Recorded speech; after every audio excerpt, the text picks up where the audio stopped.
La oposición dice que Morena quiere quitar el dinero de los trabajadores del Infonavit, pero realmente eso es lo que ellos hicieron por años. Robar y estafar a los trabajadores. No les daban casas buenas, eran casas pequeñas, mal hechas, y aparte de eso, eran puro corrupción. Robaban millones y millones de Infonavit, y aquí la presidenta de México exhibe a estos corruptos cómo trabajaban, a ver si les da un poquito de vergüenza con este video. Así es que vamos a ver cómo robaba la oposición, y dice que Morena quiere robar y ellos son los que estafan a la gente, los que estafaron a la gente, los que robaron muchísimo en Infonavit. Muy buenos días, amigas y amigos de los medios de comunicación. Pues nos encargó la presidenta de la República que les platicáramos un poquito acerca de la reforma a la ley del Infonavit, y pues procederíamos con una pequeña presentación. Bueno, a lo mejor no tan pequeña. Por favor. Después de Octavo vamos a tener una conversación remota con Juan Ramón de la Fuente, que está en Estados Unidos. Adelante.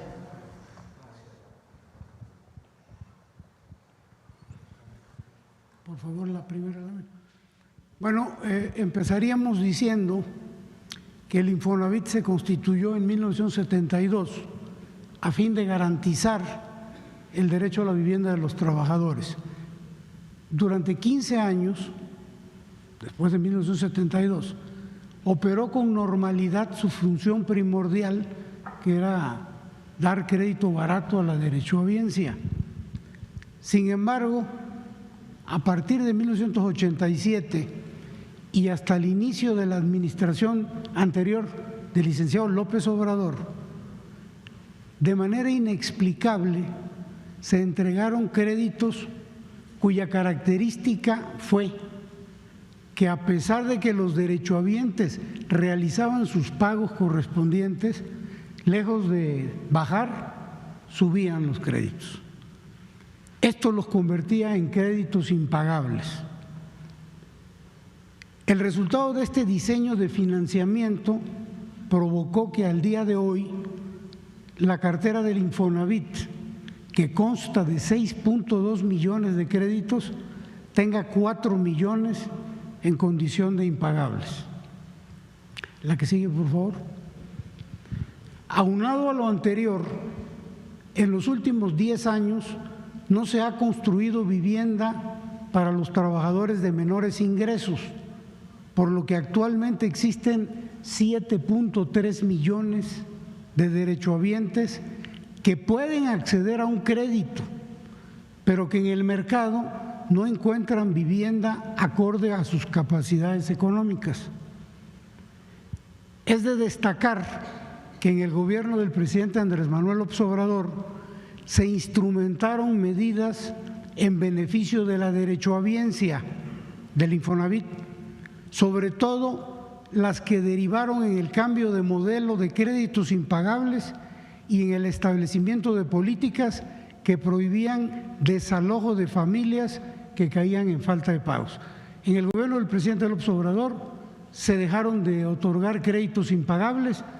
A partir de ese gobierno los créditos son normales, son correctos, y ya no se desalojaron familias durante su administración. Lo mismo que en la administración de la presidenta Claudia Sheinbaum. La que sigue, por favor. ¿Cuáles son las propuestas de reforma?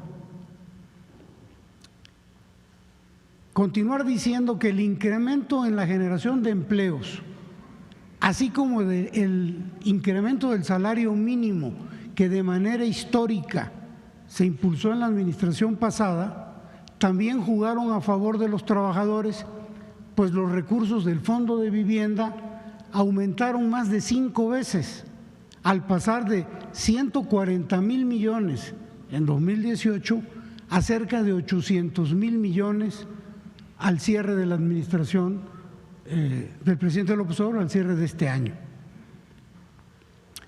Por la configuración corporativa que tiene el Infonavit en la actualidad, la presidenta de la República planteó una reforma legal que equiparará la gobernabilidad del Infonavit con la del IMSS, manteniendo el sello tripartita que distingue a ambas instituciones. Bajo esas consideraciones, la reforma contempla, entre otras cosas, lo siguiente: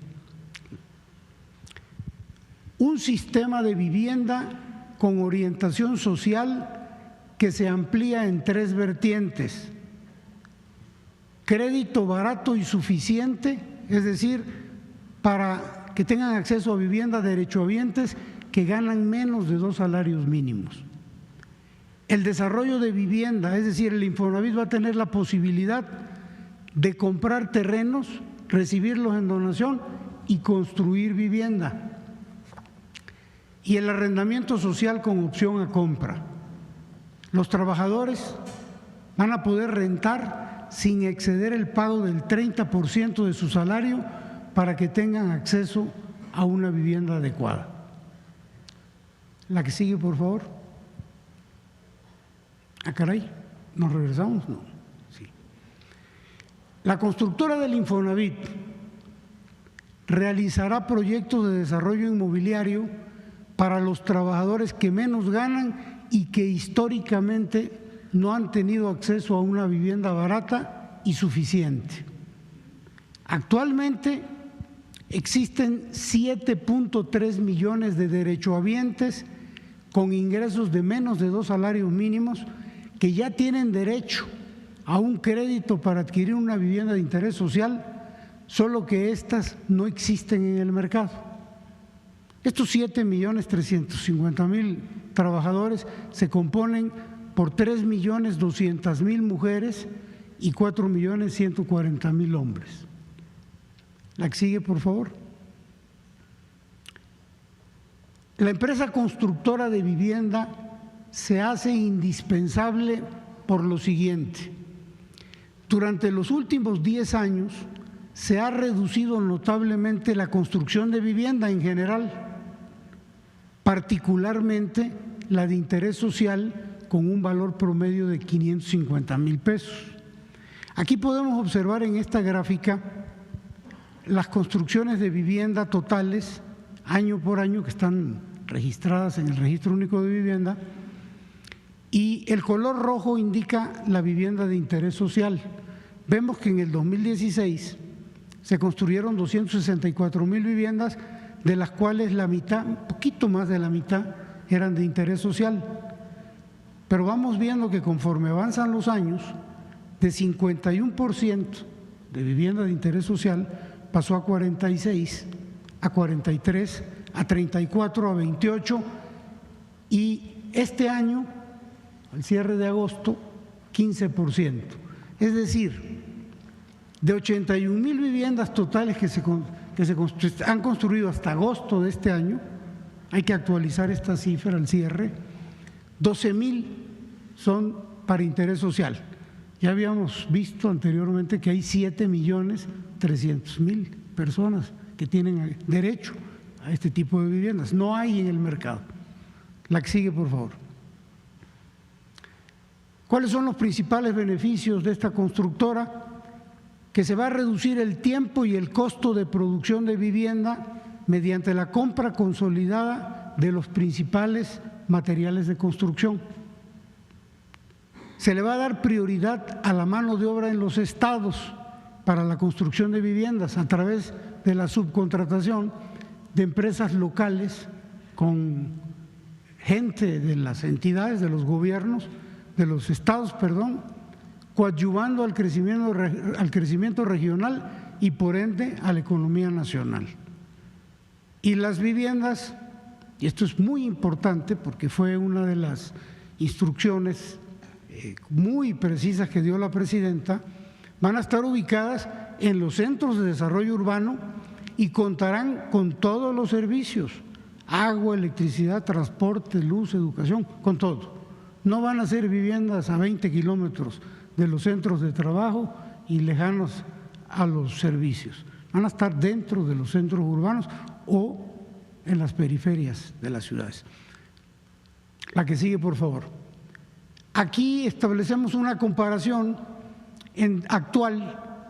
Esto es lo que hoy hace diferencia entre el Instituto Mexicano del Seguro Social y el Infonavit en cuanto a sus órganos de gobierno. El Instituto Mexicano del Seguro Social tiene una asamblea general que la preside el director general. Tiene un consejo, esta asamblea está conformada por 10 integrantes del gobierno, 10 del sector de los trabajadores y 10 del sector empresarial. Es tripartita. Un consejo técnico, 12 miembros, 4 del sector de los trabajadores, 4 del sector gobierno, 4 del sector empresarial, tripartita. Y aquí el director general es miembro del Consejo Técnico, lo preside, y de la Asamblea General. Hay una sola dirección general. ¿Qué ocurre en el Infonavit? Hay una Asamblea General con 45 miembros, 15, 15 y 15, tripartita. Hay un Consejo de Administración que se equipara con el Consejo Técnico con 15 miembros, 5, 5 y 5. Pero el director general no es miembro ni del Consejo de Administración ni de la Asamblea General. Y adicionalmente en el Infonavit hay 3 directores generales o 3 direcciones generales. La del Infonavit, que es la que opera, y la dirección sectorial y empresarial y la dirección sectorial de trabajadores. Estas 2 no tienen funciones sustantivas ni tienen responsabilidad. La que sigue, por favor. ¿Qué es lo que se está planteando en la reforma? Homologar los órganos de gobierno, de manera tal que en el Infonavit ahora haya, igual que en el IMSS, 30 miembros, 10, 10, 10, no se pierde su característica tripartita. Que en el Consejo de Administración haya 12 miembros, 4, 4 y 4, 4 sector gobierno, 4 trabajadores, 4 sector empresarial, y también es tripartita. El cambio es que el director general ahora ya es miembro, o sería, a partir de la autorización de esta reforma, integrante del Consejo de Administración y de la Asamblea General. Y la desaparición de la Dirección General Sectorial de Trabajadores y de la Dirección General Sectorial de los Empresarios. De esta manera quedarían homologadas los órganos de ambas instituciones sociales. La que sigue, por favor.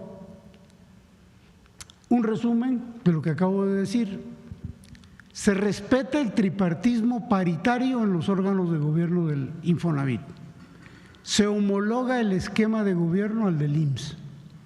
El director general, como representante del Ejecutivo, será nombrado y removido directamente por la Presidenta de la República.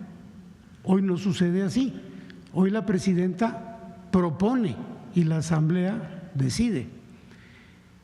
Se eliminan las direcciones sectoriales de trabajadores y empresarial que no tienen funciones sustantivas ni responsabilidades, pero sí tienen prerrogativas y percepciones económicas muy por encima del sueldo de la Presidenta de la República. Sí, no tienen responsabilidades, no tienen funciones, pero ganan más que la Presidenta de la República. Y se termina con el esquema, y esto es importante, del pago por asistencia a sesiones de la Asamblea, del Consejo, de los comités y de las comisiones, de los integrantes de los sectores. Cada uno de los integrantes que asiste a una asamblea, a un consejo, a un comité, a una comisión, cobra por asistencia entre 60 y 90 mil pesos por cada sesión. La que sigue, por favor. Esta reforma a la ley va a permitir un mayor control y vigilancia de los recursos provenientes del ahorro de los trabajadores. Me explico.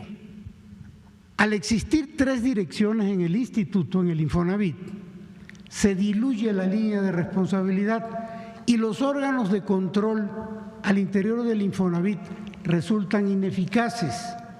Solo se realizan observaciones administrativas irrelevantes, dado que no se atacan los verdaderos actos de corrupción que se han venido dando. Con la reforma no solo va a existir una responsabilidad directa, trazable y transparente en el manejo de los recursos, sino que permitirá, como hoy no sucede, la fiscalización por parte de la Auditoría Superior de la Federación. Hoy no permiten que la Auditoría Superior haga auditorías al fondo. Y eso lo vamos a ver un poquito más adelante con algunos ejemplos. Tanto el sector empresarial como el de los trabajadores se han opuesto a la fiscalización de la Auditoría Superior al grado, ojo con esto, de ordenar a la anterior Dirección General del Infonavit a ampararse contra sus resolutivos. La que sigue, por favor. Estas modificaciones al marco normativo del Infonavit van a evitar que se vuelvan a presentar casos de corrupción como los que les vamos a presentar a continuación.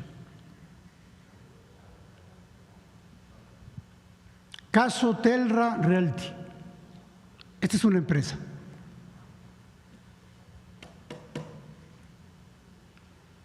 En el año 2014 se contrató a esta empresa para diseñar y operar una plataforma para administrar soluciones de viviendas de acreditados que cambian de lugar en donde residían. Está medio complicado entender el objeto del contrato. Lo que sí es fácil de entender es que el monto de este contrato eran 100 millones de pesos y esta empresa tenía 2 años para establecer la plataforma. Cuando se venció ese plazo de 2 años, la empresa Telra no entregó el servicio contratado. Debió haber sido penalizada en ese momento, porque no cumplió. Pero fíjense bien, contrario a ello, no solo no se le penalizó, sino que el Consejo de Administración autorizó el pago de una indemnización por un monto de 5,000 millones de pesos. Esto a mí me cuesta mucho trabajo. 2016 fue eso. Sí. Cuesta mucho trabajo entenderlo porque lo primero que cuando yo me enteré de esto, cómo a partir de un contrato de 100 millones, cómo a partir de un incumplimiento que debió haber sido una penalización, en lugar de penalizar, pagas, pero pagas 5,000 millones como indemnización. La empresa estaba conformada por 5 socios. 2 socios de Telra devolvieron 2,000 millones de pesos cuando se dieron cuenta que estaba medio chueco el asunto. Pero 3 se han negado a devolver 3,000 millones restantes. Esos 3,000 millones andan volando. Uno de los argumentos que se usó para pagar esta indemnización y que obra en la carpeta de investigación es el siguiente que les vamos a poner a su consideración. Este documento que les vamos a presentar es atribuido al despacho legal White & Case, presentado por la Dirección Sectorial Empresarial del Infonavit. Ojo con esto. Como justificación para el pago de la indemnización de los 5,000 millones y que obra como prueba en la carpeta de investigación. El documento que van a ver ustedes a continuación supuestamente justifica por qué un contrato de 100 millones de pesos que no cumplió la empresa debe de cobrar una indemnización de 5,000 millones. No era de 5,000, eran como de 7,000, pero hicieron una rebajita, la dejaron en 5,000. Este es el documento, esta es la empresa, White & Case, son 3 hojas y resulta muy interesante observar. Olvídense de lo que dice, hay que leer lo que dice desde luego, pero lo importante es ver que las hojas tienen una antefirma y la antefirma es W, un signo de I, White & Case. Está antefirmada esta, está antefirmada esta y está antefirmada la última. Y la última está firmada por White & Case S.A. No existe ninguna persona moral que firme de esta manera. Normalmente en los despachos legales y en las empresas, quien firma es un socio de la empresa o el representante legal de la empresa. Es como si Coca-Cola sacara un documento, un comunicado público, pues tendría que firmar el distribuidor, el director, pero no va a poner Coca-Cola y además firma Coca-Cola. Pues Coca-Cola no existe como persona física. ¿Sí se entiende, verdad? Entonces nosotros desde aquí le hacemos un llamado a la empresa White & Case para que avale este documento. ¿O no? O no, porque nos parece bastante raro. Yo en mi vida he visto que una empresa pueda firmar, una empresa moral pueda firmar de esta manera. Firman los representantes, los directores. Esto lo presentó la Dirección General de los Empresarial como prueba, como justificación para el pago de los 5,000 millones. La que sigue, por favor. Y aquí viene algo interesante, porque no termina el asunto todavía. La Auditoría Superior de la Federación descubrió, a través de la información presentada por la Comisión Nacional Bancaria y de Valores, que en el caso de Telra existió triangulación de recursos, de dinero, entre las empresas contratadas directamente por el Infonavit y la cuenta bancaria de un funcionario del Infonavit que fungió como asesor del director general en 2018. Eso es antes de que llegara el presidente Sí, López sí, fue Obrador. antes de la administración del presidente López Obrador. Sí, sí, es importante. Ante la intervención de la Auditoría Superior, ojo, por alguna razón, los sectores empresarial y de trabajadores instruyeron en octubre de 2023 al Infonavit a interponer un amparo contra el informe de resultados de dicho órgano fiscalizador con el voto en contra del sector gobierno y de la oposición de la Dirección General. A la fecha continúan impidiendo la atención a las recomendaciones de la ASF, de la Auditoría Superior, con el argumento principal de que la Auditoría Superior de la Federación no tiene competencia para auditar los recursos, ellos les llaman recursos privados que pertenecen a los trabajadores. Este informe de resultados de la Auditoría Superior es público y se puede consultar en el siguiente vínculo. La que sigue, por favor. Otro ejemplo, actos de corrupción. Este es un programa que en el Infonavit se le llama Línea 3. Consiste en financiar a constructores de vivienda para los derechohabientes. Este tipo de proyectos son propuestos únicamente por las direcciones sectoriales de trabajadores y la empresarial, y así son presentados al Consejo de Administración para su autorización. No hay un estudio técnico, financiero, de ninguna índole, simplemente proponen una empresa para un desarrollo, se autoriza porque son 2/3 partes del Consejo y se aprueba. Se han identificado 22 proyectos autorizados entre 2017 y 2018 que no han sido concluidos y que presentan adeudos vencidos con el Infonavit en el orden de 575 millones de pesos. Adicionalmente a esto, existen 18 desarrolladores con adeudos por 768 millones de pesos, esto como resultado de deficiencias en el seguimiento a pagos y aplicación de penalizaciones. Estas cantidades no incluyen inflación, no incluyen intereses, que si se cuantifican, duplican estos montos. La que sigue, por favor. Este es un ejemplo de lo que estoy hablando. Estos desarrollos fueron promovidos por el sector de los trabajadores y autorizados en el 2016, periodo 2016-2018. Fíjense bien, estos proyectos recibieron recursos para comprar el terreno, para pagar licencias y permisos de construcción y para hacer infraestructura.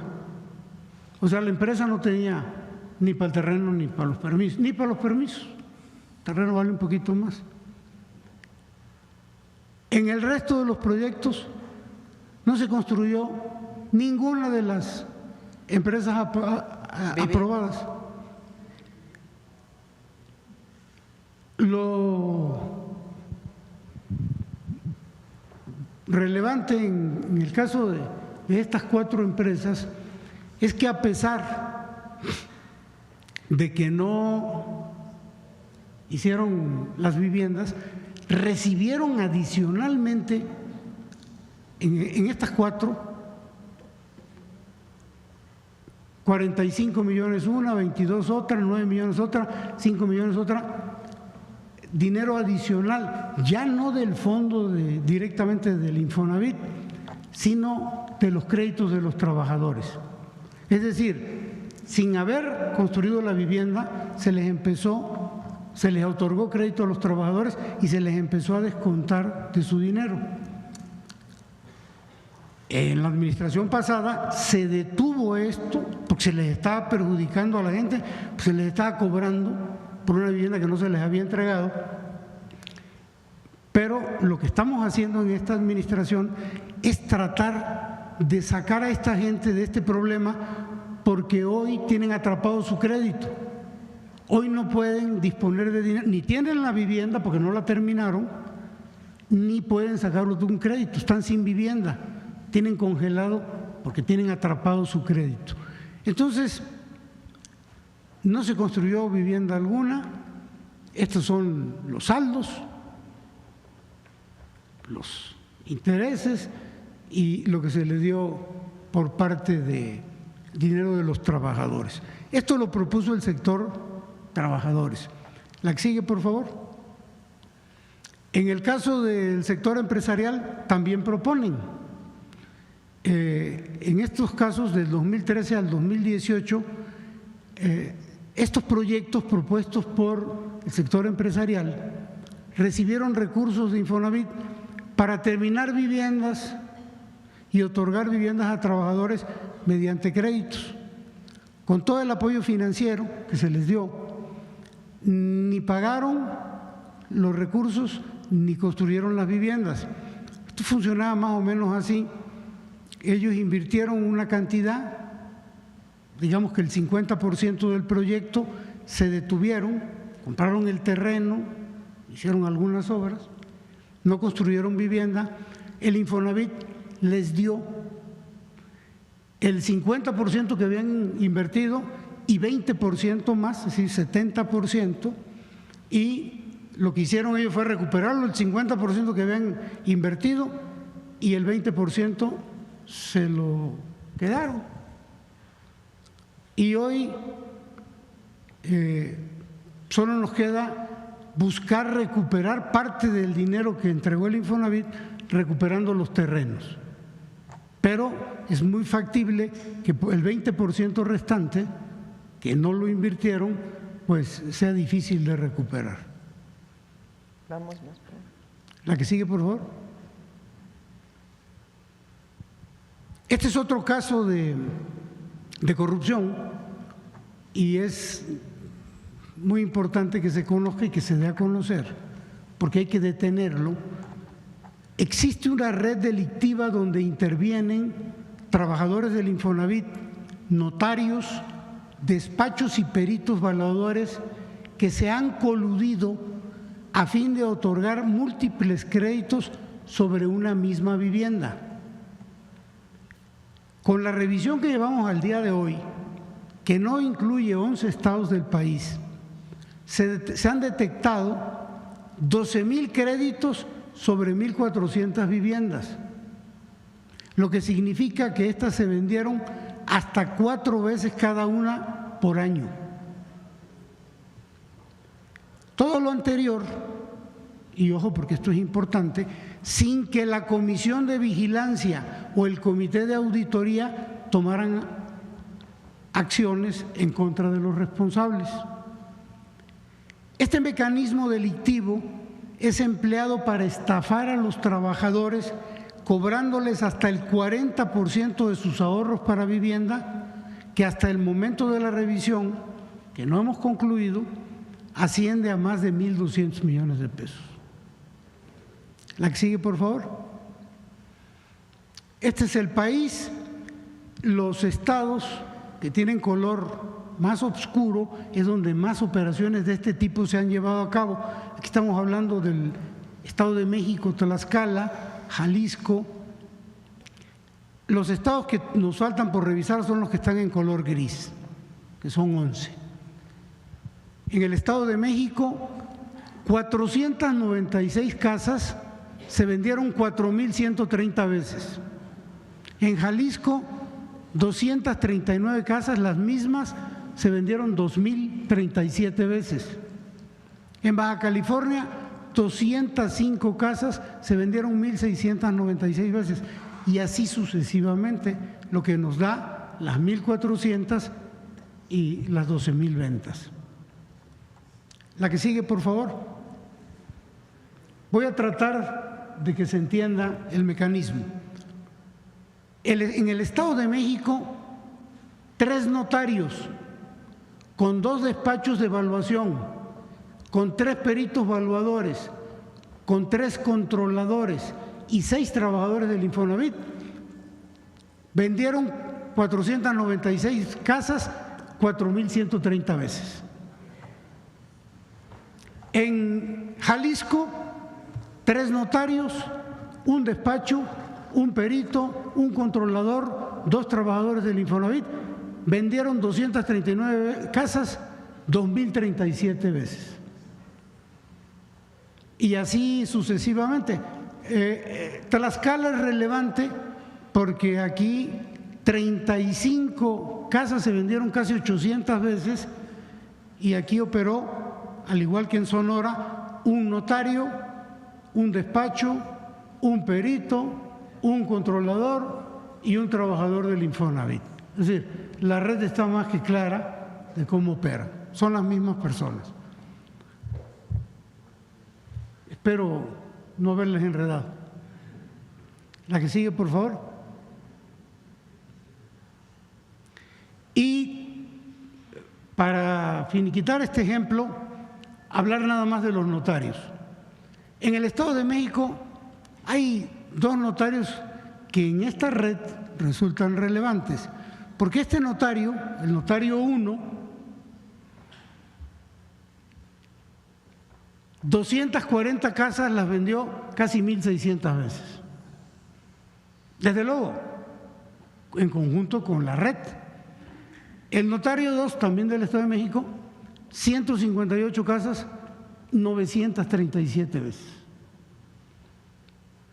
Y así sucesivamente. Tlaxcala es importante porque 53, este notario, 53 casas las vendió 230 veces. Es Guanajuato. Se hizo escrituras 230 veces. Creo que se ejemplifica el mecanismo y la red de complicidad. El siguiente ejemplo, por favor. Este es otro que llama la atención porque en el 2019 el Infonavit informó, esto ya había ocurrido en la administración pasada, el Infonavit informó a la Unidad de Inteligencia Financiera el pago de más de 3.600 millones de pesos a 4 despachos plenamente identificados. Estos despachos eran contratados para recuperar vivienda por la vía judicial. Y ojo aquí, esta práctica de la recuperación judicial se detuvo en la administración del presidente López Obrador y está detenido también en el gobierno de la presidenta Claudia Sheinbaum. Ya no se llevan a cabo este tipo de recuperaciones judiciales, no hay desalojos. Pero bueno, estamos hablando de otras épocas. 3.600 a 4 despachos. ¿Qué pasó? Que entre 2013 y 2015, estos despachos, en contubernio con diversos funcionarios del Poder Judicial, como que algo suena familiar aquí, y notarios de Nayarit, realizaron juicios fraudulentos en contra de 60,000 derechohabientes. Un ejemplo de este tipo de fraudes, de esta ilegalidad, es el siguiente. Un derechohabiente que vivía y tenía su casa en Chiapas fue notificado irregularmente en un domicilio en Nayarit, dentro de un juicio tramitado en el estado de Nayarit. Esto provocó que el derechohabiente quedara en estado de indefensión, pues nunca se enteró de que era parte de un juicio chiapaneco y lo notifican en Nayarit. Como si iba a enterar en un domicilio que quién sabe de quién era. La que sigue, por favor. Conclusión de este asunto: el Infonavit no recuperó ninguna vivienda y miles, y esto es lo peor, miles de derechohabientes fueron despojados de su vivienda sin un juicio justo, con todas estas irregularidades. Lo anterior, de nueva cuenta, sin que la Comisión de Vigilancia o el Comité de Auditoría tomara acciones en contra de los responsables. La que sigue, por favor. Este es otro. Esta es una empresa de seguros. Funcionarios del Infonavit contrataron ilegalmente un seguro de vida colectivo por 550 millones de pesos para los derechohabientes con crédito. ¿Por qué decimos que ilegalmente? Porque el instituto, el Infonavit, ya cubre ese seguro. Aquí están las fechas, 2013 y 2014, y los montos. La cobertura en esa época era contra riesgos de fallecimiento de las personas acreditadas solo en caso de desastre natural y de pandemias. Se adelantaron al COVID, lo que hacía que esta póliza fuera incobrable. Es decir, su contratación fue fraudulenta y, ojo, sin el consentimiento de los trabajadores acreditados y sin necesidad, porque ya el Infonavit cubre eso. De nueva cuenta, la Comisión de Vigilancia o el Comité de Auditoría no tomaron acciones en contra de los responsables. La que sigue, por favor. Vamos terminando. Ya con esto terminamos, Presidenta. Promesa. Hasta el 2010, el Registro Único de Vivienda tiene la finalidad de entregar un padrón de viviendas nuevas. Lo tenía a su cargo el Infonavit. En el 2011, el Consejo de Administración del Infonavit autorizó convertirlo en un fideicomiso que le pertenece al Infonavit. Ese fideicomiso genera recursos porque la información que da el Registro Único cobra por la entrega de esta información, pero ese ingreso no debe ser calificado como una utilidad toda vez que se debe reintegrar al ahorro de los trabajadores.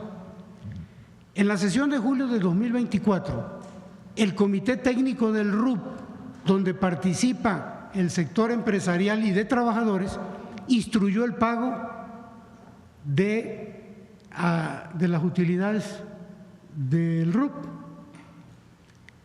En noviembre pasado, el director del RUP gestionó el pago, como el pago de utilidades, a pesar de que un servidor dio instrucciones de no hacerlo, se repartieron las utilidades. En esta administración, como resultado de eso, 3 funcionarios han sido cesados y se están analizando las acciones legales correspondientes. Yo creo que esta es la última, ¿verdad? Falta una. Se me va a enojar la presidenta, yo creo que ya me va a… No, dale. Nomás. ¿Cuál falta? ¡Ah! Esta es buenísima, presidenta.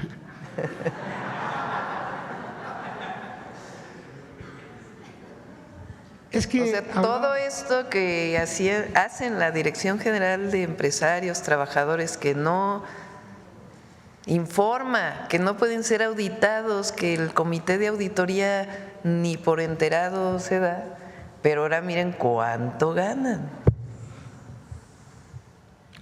El ingreso neto anual de la Presidenta de la República es anual de 1.992.000 pesos. Esto es mensual, vienen siendo 140.000 pesos aproximadamente. Fíjense bien cuánto gana el director sectorial de los empresarios. De los trabajadores. De los trabajadores. Anual, 3.255.000. Mucho más que el que gana la presidenta. Mensual, 271 contra 140. Eso sin considerar que les pagan a 60,000 pesos que vayan al consejo. Entonces, este es el director y los coordinadores, los gerentes, todos estos tienen un salario superior al de la presidenta independientemente del nivel en el que se encuentren. Estamos hablando de la Dirección General de los Trabajadores, de los que representan a los trabajadores. Y en el caso de la dirección… Casi como el salario mínimo. Más, la Dirección Sectorial Empresarial por lo mismo. El director tiene un ingreso mensual de 262 contra 140 y sus subalternos o los niveles inferiores también con un ingreso neto mensual superior al de la Presidenta de la República. En el caso del secretario general del Sindicato de los Trabajadores del Infonavit, tiene un ingreso anual neto de 2.2 millones que equivale a 185,000 pesos mensuales, superior al salario de la presidenta. Todo esto se paga con el ahorro de los trabajadores. Y yo creo que ahora sí, presidenta, hay más, pero ya la presidenta me lo impidió que yo… A la siguiente vamos, al segundo capítulo. Pero con eso segunda parte. Presidenta. Sí. Los datos. Creo que esto ejemplifica… Sí, sí hay denuncias y se van a presentar más denuncias de lo que se encuentra. De 2000 fue el director de Infonavit, después fue Alejandro Murat y después David Penchina, que fue el de la reforma energética. ¿Habrá acciones legales en contra de esos exdirectores del 2000? El tema que se están planteando aquí, más allá de las posibles responsabilidades que pueda tener alguno de ellos, es que la estructura orgánica del Infonavit impide que la Auditoría Superior de la Federación audite los fondos. Imagínense que obligaron a Carlos Martínez, el anterior director del Infonavit, a que se amparara por una resolución del Consejo de Administración. El director general no tiene voto en el Consejo. No hay responsabilidades frente al director empresarial y de los trabajadores. Entonces, lo que estamos planteando con la reforma es un cambio en la estructura del Infonavit, que sea transparente, que los trabajadores tengan la certeza de que están bien cuidados sus ahorros, que haya absoluta transparencia en la asignación de viviendas, en la asignación de créditos, y que tenga una estructura pues que permita un control y una auditoría. Entonces, contrario a lo que está diciendo la oposición o algunas personas que ni siquiera son los trabajadores o las y los trabajadores, contrario a ello, lo que queremos con esta reforma es que haya transparencia y controles y que no se den estos actos de corrupción que ni siquiera después pueden ser sancionados porque resulta que el Infonavit tiene una estructura donde ni siquiera dejan entrar a auditar. Entonces, eso es lo que está en el fondo de el cambio a la ley del Infonavit, que puede tener mejoras, no decimos que no, pero el fondo de la ley es una estructura que permita transparencia, que permita dirección, que permita control claro sobre los ahorros, para que los trabajadores puedan tener la certeza de que no se están mal utilizando sus fondos. Control en el sentido de control público, pues, de transparencia.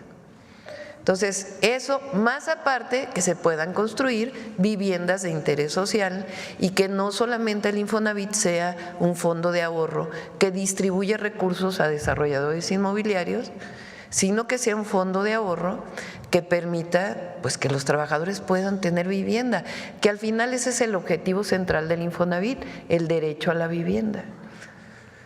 Entonces, se está trabajando para poder ayudarles y presentar la denuncia penal, porque administrativa, ¿a quién? Al propio Consejo de Vigilancia, que son ellos mismos. Entonces, por eso queremos que sea externa la vigilancia. Eso, las gobernadores designan a los notarios, pero ¿qué se ha convertido? Pues ya iremos informando de todas las medidas que se van a tomar. Lo que nos interesa ahora es que sepan que el objetivo de la reforma a la ley pues es erradicar la corrupción, que sea transparente el uso de los recursos para los trabajadores, que son sus fondos de ahorro que permiten que puedan tener vivienda y generar un esquema donde también participe la vivienda privada, los desarrolladores privados, sobre todo estatales, sociales de vivienda, pero hacer vivienda social, que es el objetivo central del Infonavit. De las ventas de las casas, el asegurado o el dueño del crédito o el trabajador está consciente de lo que está pasando. Muchas veces no, ¿verdad, Octavio? Que el trabajador no está consciente de que se hizo este fraude. ¿En cuál caso? En el caso de las viviendas que se vendieron no sé cuántas veces. No, bueno. Y también saber si alguno de estos órganos autónomos, porque algunas veces se han pedido a MINAE información al respecto y está cerrado, entonces sería una forma también de saber que existen, pero no hacían o no hacen la actividad para la que fueron creados, ¿no? Gracias. A ver, vamos a hacer una cosa. Contesta, Octavio, el tema de si los trabajadores llegaron a estar informados de estos fraudes en distintos casos, y la próxima semana, y seguimos pues en las siguientes semanas, porque esto es muy importante para las y los trabajadores que tienen su dinero en el Infonavit y para el país. Esta pregunta es muy importante y qué bueno que, Diosito, qué bueno que se hace, porque el Fondo de Vivienda de los Trabajadores tiene como finalidad que el trabajador tenga derecho a un crédito para vivienda, pero hay trabajadores que no ocupan ese fondo para vivienda porque a lo mejor heredaron una casa, no necesitan la vivienda. Ese dinero, el día que ellos se retiren, se va a su jubilación, no se pierde, siempre es de ellos. Lo ocupan para vivienda o lo ocupan para su jubilación.